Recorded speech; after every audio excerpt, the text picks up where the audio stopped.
Bolt is coming to Lorcana, and what do you do with all these Disney Lorcana badges after you got them? All that and so much more in this week's Lorcana Alert. The new set names were revealed for Set 7 and Set 8. Set 7 is Archazias Island, and if you don't know who Archazias is, it's because no one does, and you're in the same boat as the rest of us. This seems to be a new character specifically made for the realm of Lorcana, but you know who's not a new character? Bolt. And he's here showing off his metal arm and an amber collar, and what many are thinking is a dual color card. Is this going to be a steel and amber card, or is Bolt just messing around? Some people were surprised that Bolt was introduced to Lorcana this early, but I'm here to tell you that it's no surprise, because on this card from Into the Inklands, this patch Intimidating Pup says, just like Thunderbolt, he'll stand up to any bad guy. Who's the Thunderbolt that he's talking about? That's right, it's Bolt, not the Bolt from the 101 Dalmatians movie, like so many of you thought. This is Bolt's full government name. Disney Lorcana Set 8 is going to be called the Reign of Jafar, and Lorcana Villain was very excited when he saw it was Jafar. I am so excited. I knew it. I knew he was up. I knew it. I knew he was up to something. And here he comes. The Reign of Jafar. Jafar is here. On its way, guys. It's Jafar. It was him all along. I can't wait to find out what lore. What's he been doing, Joe? Who is Archazias? Has anyone tried going to archaziasisland.com or something? I don't know. And is the snake that Rafiki is talking about in this card actually Jafar Dreadnought? It's never been a better time to be part of the Disney Lorcana community. Over on YouTube this week, we want to highlight Inktobi because he was brave enough to re-upload the Twitch stream of the Lorcana European Championships 2024, and this you get to watch the two finalists go toe-to-toe with the Ruby Amethyst and the Amethyst Emerald deck. It was a good set for sure. They play all 5 games. Each player won when they went first, but only one player won when they went second. So what's that all about? You're telling me you only have to win one time going second on the draw to win the championships? That's a good deal. Domingo made some crazy plays like choosing not to damage a character so they couldn't win with the Go-Go Tamago. If you like high-level Lorcana skill plays, I recommend watching this whole video and giving Inktobi a subscription. Thanks for uploading this for us to see, Inktobi. Over on Reddit this week, the Genie Wish Fulfilled is skyrocketing in price on TCG Player, and this is where we were made aware about it. The cold foil right now is listed for over $40 after shipping, and the regular rare version of this card is sitting around $17. Mostly because it was in both of the decks for the winning list of the European National Championships. This card is changing the way that Amethyst is played and is going to be a staple for a long time in this meta. We never thought that there'd be a better Merlin Rabbit, but there sure is now. If you have your rares in a bulk pile, you might want to look through them to find your Genie's Wish Fulfilled. Also on Reddit is this post from Matthew that says the D100 set promos are curling. Should I open other sets or keep them sealed? I have a couple sealed D100 sets and I opened one.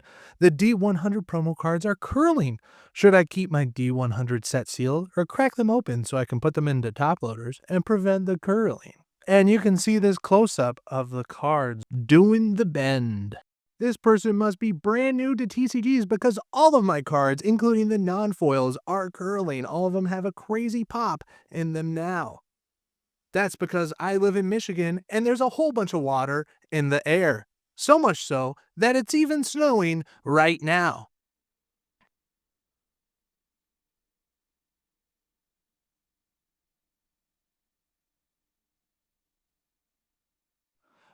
Brr. I don't have a problem with the cards curling though, because if you eat them, they get pretty curled in your tummy.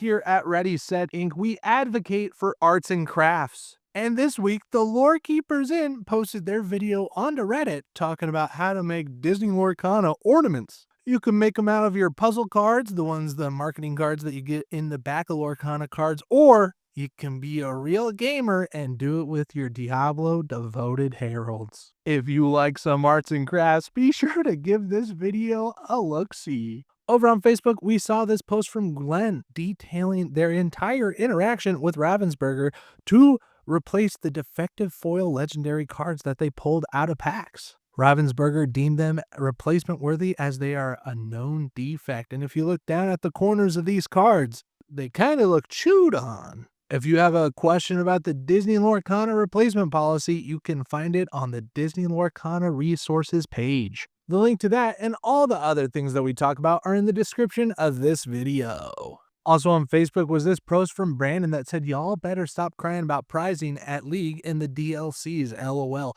Because if you look at this post, this is real. It's the Yu-Gi-Oh! World Championship Qualifier Regional that gives the top 8 an air fryer. Personally, I love my air fryer and make chicken in it almost every day. So this is actually a pretty sick prize. It says, I can't wait to spend $800 on a competitive deck in 2 days of my life for a slim chance to win a $100 air fryer. This is the best TCG.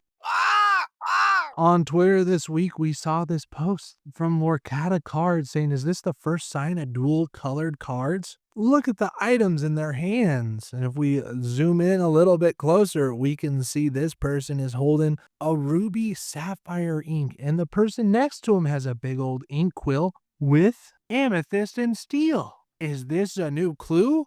Or is this the way that Lorcana's always been played, with 2 colors of ink?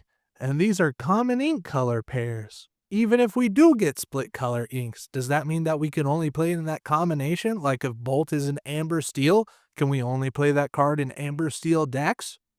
Methinks. Either way, we're excited to learn some new tricks, which is the tagline of Set 7 Archazias Island. Also on Twitter, we found this TCG Alterist, Lur Altered, that makes some of the cleanest altars I've ever seen. Like this Bruni that still leaves all the text fully readable, and this Hades, which I think matches the vibe perfectly. If you're in the market for some sick altar cards, you can check out Lur Altered for commissions on deck boxes right now. It looks like their card altars are no longer accepting commissions, but will open up on February 1st of 2025. And look at these cards. Look at this Ursula Deceiver. This Ursula Deceiver looks so good. And they say that they're legal to play in competitions because they don't add weight to the cards or dimensions. Also on Twitter, the actual No I'm Not announces their Set 6 Ruby Amethyst guide. If you don't know about Kendall Burdette, he is one of the top Ruby Amethyst players there's ever been. He says, excited to announce my guide for Set 6 is now live on TryMetaFi. This guide covers all the key aspects of playing Ruby Amethyst, from deck building and mulligan strategies to meta-analysis, matchup and descriptions, and more. The link to this is in the description, and it looks like you can buy this course only for a one-time purchase of $9.99. With what looks like to be over 38 minutes of content to read through and get to know the best lines of play for Ruby Amethyst. Through MetaFi, you can even support Kendall Burdette further and join his coaching sessions. If you want to be a better Ruby Amethyst player, I highly recommend this guide. Last post on Twitter that we're going to talk about is from this dude. He says, can we please improve the quality of the official Lorcana card sleeves? I just love the artwork we use, and I want to use them when I play. They just fall apart so easily. The new enchanted sleeves look great. Citizens of Lorcana is saying that I remember at Gamma before the game came out. That's one thing that Ryan Miller said, that he was a stickler for quality accessories. This dude says heard through the grapevine that they're working on steady improvements starting next year. We shall see how that goes. But this is his tweet asking if they can improve the quality, but then he's saying that he heard that they're improving the quality? What's going on here?